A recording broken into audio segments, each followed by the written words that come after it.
1 year ago, I hiked up a mountain, ran down the other side, and swam through a lake to test out these shoes, but I didn't fully review them, so I'm about to go bumper to bumper on the good, the bad, and the downright ugly of these, the Hydra ESC from Vivobarefoot. First things first, these are barefoot shoes, which I talk about a lot on this channel, but if you don't know what that means, basically, they are zero drop, so they're very flat on the bottom. They have got something called a wide toe box that lets your toes splay out, and they have a very, very thin, very flexible sole that lets you feel the ground under your feet. Now, I've made a ton of videos explaining the background of barefoot shoes and why you should be considering them, and I'll link the best one of those up here. These ones are from a company called Vivobarefoot, which are the big daddy of the barefoot shoe industry, but they're not without their flaws, which I will be talking about in this video. But first, I need to make Steve happy. So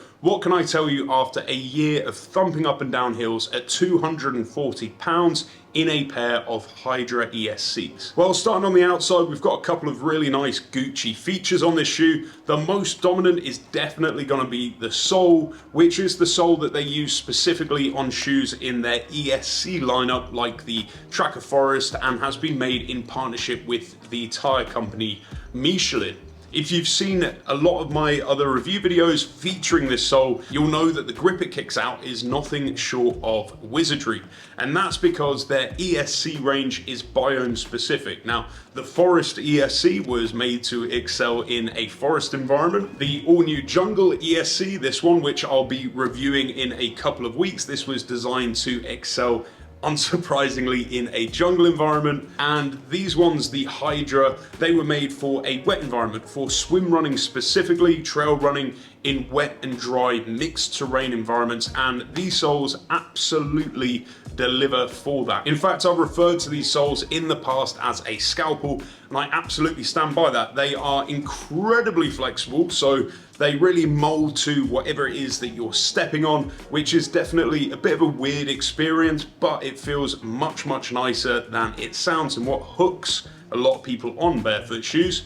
But then these very, very sticky 4mm directional lugs then splay, and because of that feedback that you get through this very thin sole, they end up gripping onto pretty much whatever surface you're stepping onto. It's pretty unlike any other shoe that I've ever worn, and honestly, not once in an entire year have I come close to misplacing a step or rolling an ankle, even when I've been running on really weird, random, slippery surfaces, because I'm just very aware of where my foot is and how much grip I have at any time. And that's even as a 240 pound brute. Moving up from the sole, we then have this very nice breathable mesh upper that's wrapped in this very tough rubber exoskeleton. For some reason, a lot of people seem to think that these shoes are going to be waterproof because they're marketed as swim run shoes, but they're actually the exact opposite of waterproof. These shoes are specifically designed to let as much water as possible in, but also then drain incredibly quickly, which makes them really, really good for transitioning between wet and dry environments. Now, if you don't want that, lots of people don't, and you are looking for a trail shoe that you can run through puddles in, then you might want to check out something like the Primus Trail all-weather. But having owned both, I personally prefer the ventilation and the breathability of these over the all-weathers. Yes, these will get wet, but they do drain very quickly. Whereas if water does get into the all-weathers, which is pretty likely to happen at some point in time, they stay wet for a really long time, and that's ignoring the fact your feet will sweat more in the all-weather shoes and get wet anyway.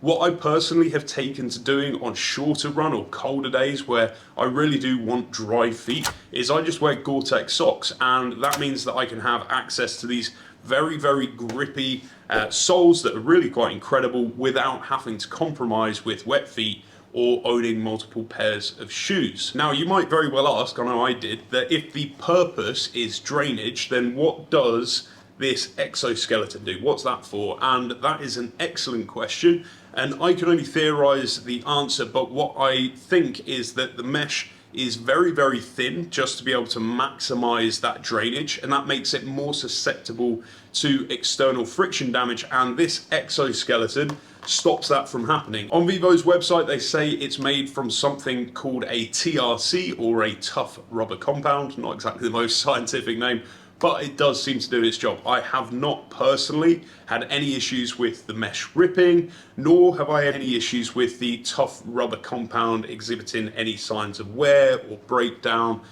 Plus, I think it looks pretty cool. So all in, I think that is a really, really good addition. Then the last thing that we need to talk about on the outside of this shoe is the use of this draw cord system right here. Now, Vivo does use this same system on lots of its outdoor shoes, like my favorites, the Primus Trail Knit, and I'm a massive fan.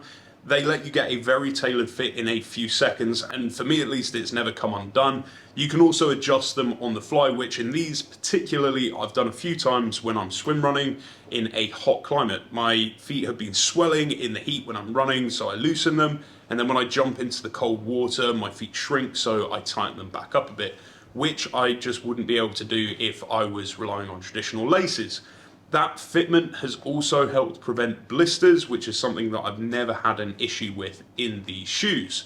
Vivo has also added in a little pocket just here for you to store this yellow drawer tab into. I thought that was a really nice touch. All of that said, I have heard a few murmurs of complaints that people have had a little bit of a tricky time getting their feet in through this sock style entry. Now, I personally haven't had a problem with those, but given that these have been designed to be a bit tighter fitting to stop rocks and dirt and all that sort of stuff getting in, I could very much see how it could be a problem if you have got very wide feet. And if you have any personal experience with that at all, then I would very much appreciate you sharing that down in the comments below. Then moving inside the shoe, we have a carry through of the quality we saw on the outside.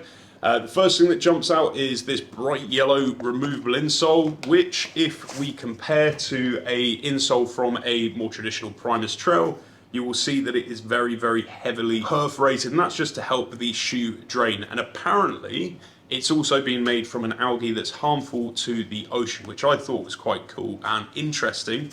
Little touch from the design team, so props to you guys for that. And other than that, we see a continuation of the mesh material that we saw on the outside of the shoe. I'll try and get this on camera in a moment, but if we look in there, you can actually see the light shining through that mesh, just showing how thin it is. And then they've used a slightly different knitted material here on the ankle, which just feels a little bit nicer on those flex points. As for comfort, I have found these to be really, really good comfort-wise. I personally have worn them both without and with socks. When I do wear socks, at the moment I'm wearing Injinji toe socks. I did a sock review video up here in case you're curious about why people would wear them. So after a year of use in loads of different environments and for many, many kilometers, I'm both impressed and, to be honest, a little bit unsurprised, because in my opinion, and let me know in the comments if you disagree, Vivo makes the best quality shoes in the industry that last the longest right now. But, and this is the kicker, this is the ugly part, they're also the most expensive. A brand new pair is going to cost £170, or around about 210 US dollars. Now, on 99% of my videos, you'll find someone shitting the bed about the price of barefoot shoes in the comments.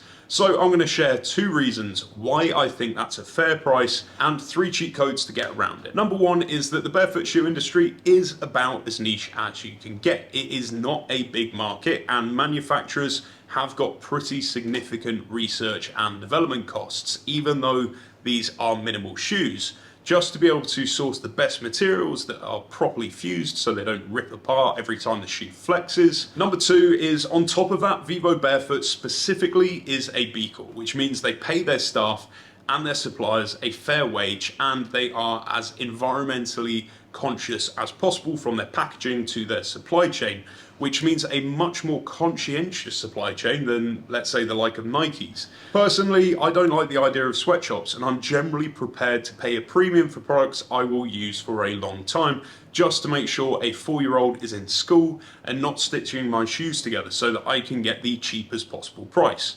As for cheat codes, as part of their green initiative, Vivo runs something called their Revivo program. Now that's where they take in old shoes and breathe new life into them, as opposed to them getting sent into landfill. Think new soles, improving the outside materials if necessary, and these shoes have been out for a little bit over a year now, so you're almost guaranteed to be able to find a fully refurbished pair on there for 40 to 70% of retail price. Cheat code 2 is the channel's discount code, which I'll link below this video, and that's going to save you 10% off the entire Vivo lineup. Cheat code 3 is to actually subscribe to the channel. It's completely free and it gives you entry into our $1,000 10,000 subscriber giveaway.